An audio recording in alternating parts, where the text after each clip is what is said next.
So ayan na nga, habang nag-aantay kami ng pila namin, pinasadahan ko muna. Yun, nakita ko yung aking bagets na nakapila na. Ayun oh. Oh. Bago makarating sa mga upuan, mga kaibigan, ngalay na yung mga bata kakatayo.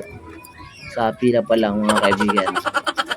Tapos suot-suot pa nila yung kanilang mga toga. Bagnas pawis ang abot ng mga bata. So ayan. Ayan, binalikan ko ulit ng pasada. Ayan. Tamabi si kuya. Diba? Ang sarap pagbasdan ng mga bata. Magsisipag-angat.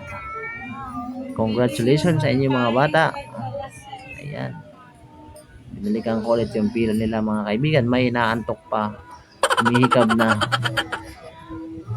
So ayan yung mga mamis. Hindi rin mapakali sa kanilang mga pila. So ayan, ito yung mga girls.